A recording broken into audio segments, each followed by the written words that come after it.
Salut tout le monde, c'est Simon, je vous retrouve pour la dernière vidéo, du coup pour ce week-end, les derniers pronostics. On termine par la Première Ligue et le championnat anglais. Après la Ligue 1, la Serie A, la Liga, la Bundesliga, on termine par le championnat anglais. On fait un petit récap de ce qui s'est passé la semaine dernière. Bon, il y a eu pas mal de bonnes choses, clairement. La semaine dernière, en Angleterre, 3 scores exacts, ce qui est assez énorme pour un seul championnat. Villa contre Nottingham. Il y a eu quoi? Il y a eu Ipswich contre Wolverhampton. Ipswich qui menait 1-0. Ils se sont fait retourner en seconde mi-temps. Et Everton Arsenal, voilà, je voyais une contre-performance. Elle est bien arrivée. Newcastle, il n'y a pas eu 0-2, il y a eu 0-3. Et franchement, Newcastle, ils ont arrêté de jouer en seconde mi-temps. Sinon, ils en mettaient 8, clairement. Crystal Brighton, ça, il y a eu une victoire carrément de Crystal. Brighton, ils sont sur des contre-perfs là ces derniers temps, 2 défaites, 1 nul. C'est pas terrible. Ensuite, West Ham Bournemouth, je me dis, je sais pas qui est vraiment favori. Je pars sur West Ham ou Bournemouth. Bizarrement, bim, nul. J'aurais dû partir sur un BTTS. Au final, j'avais rien joué sur ce match-là, donc je m'en fous un peu. Brentford-Chelsea, un over 2,5. Malheureusement, à ce moment, avec Chelsea, il y a beaucoup moins de jeux, j'allais dire. Ça fait bien au moins 2 mois qu'il n'y a plus de jeu et qui joue la défense et qui joue les 1-0 tous les matchs. J'ai été déçu de Brentford surtout. Je pensais qu'ils allaient essayer de se battre pour aller le gagner ce match-là. Il n'en a rien été, ils ont été mauvais. Fulham-Liverpool, j'étais parti sur un over. Pourquoi? Parce que Liverpool me fait pas mal de mauvaises perfs ces derniers temps, et de mauvaises impressions surtout, et que Fulham, franchement, ils font souvent des bons résultats. Et ils sont surtout vraiment ces victoires, défaites, c'est un peu, comment dire, impronosticable Fulham, hein. Vraiment, ils sont capables de taper tout le monde. C'est vraiment une super belle équipe. Le problème, c'est qu'ils n'arrivent pas, encore une fois, à jouer les matchs contre les faibles. Ils sont pas assez motivés, malheureusement pour eux. Tottenham-Southampton, Tottenham a gagné, je sais plus à combien d'ailleurs. Peut-être eu 3-1, je crois, pour Tottenham, contre Southampton. United City, j'aurais dû prendre un X. Moi, je savais que ça allait être une bouse. C'est toujours des boosts, de toute façon, les gros matchs en Angleterre cette saison. Dès qu'il y a United, dès qu'il y a City, dès qu'il y a Liverpool, franchement, il n'y a pas eu un gros match cette saison. Les seuls gros matchs qu'il y a eu, c'est quand il y avait Chelsea qui joue au foot. Donc, les Chelsea, Tottenham. Quand Tottenham aussi joue au foot, là, ça fait un petit moment qu'ils ont clairement arrêté pour jouer, pour se consacrer uniquement à la Ligue Europa. Mais les gros matchs, c'était ça, quoi. Il y avait Chelsea dedans en général. Mais sinon, City, j'ai pas vu un bon match de City cette saison, tout comme de United, clairement. Newcastle, par contre, sont pas mal. J'aime bien Newcastle, mais ils sont solides défensivement, donc ça donne comme rarement des matchs avec énormément de buts, mine de rien. Bon, on y va pour ce week-end. Ce week-end, City Crystal. Crystal qui est la bête noire de City. Brighton, Leicester, Nottingham, Everton, Southampton, Aston Villa, Arsenal, Brentford, Chelsea, Ipswich, Liverpool, West Ham. Gros match, hein, quand même, mine de rien. Pour les Reds qui viennent de faire une contre-perf.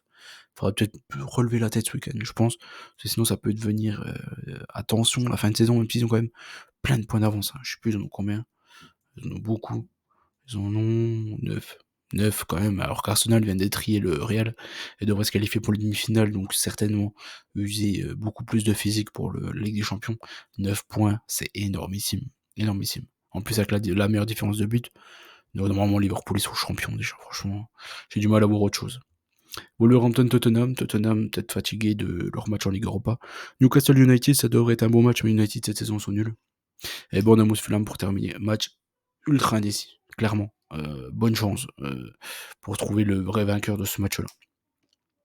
City contre Crystal pour commencer. Comme je vous ai dit, Crystal, moi, en ce moment, c'est mon petit coup de cœur. Et c'est mon petit coup de cœur depuis qu'il y a Oliver Glasner, clairement.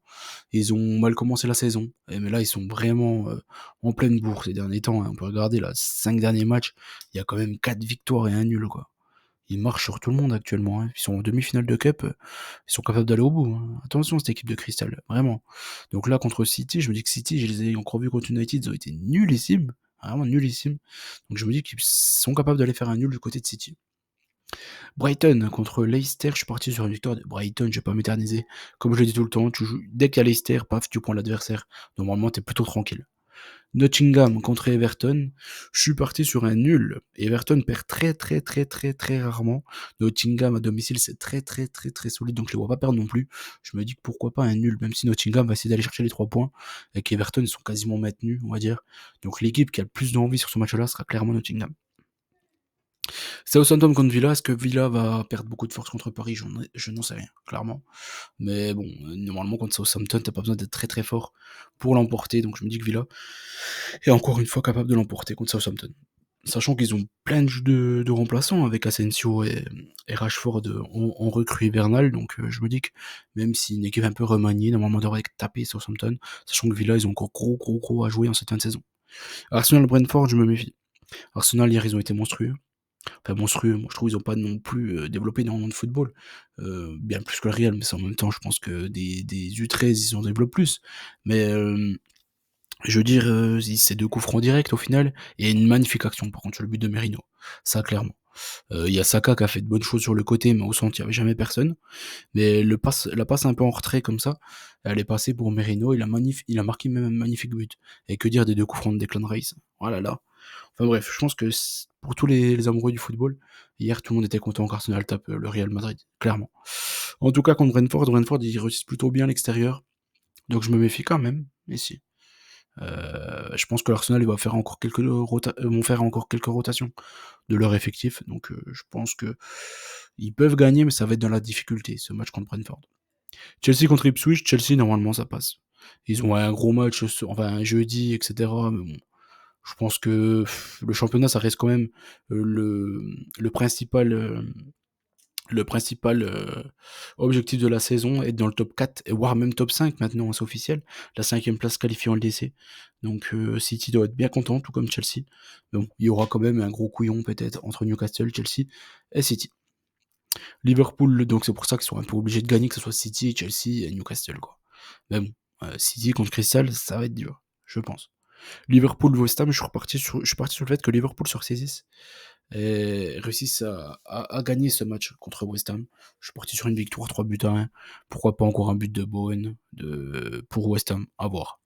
Je pense que West Ham, ils ont quand même de quoi embêter cette équipe de Liverpool. Mais sur 90 minutes, je pense que Liverpool, ils sont bien au-dessus.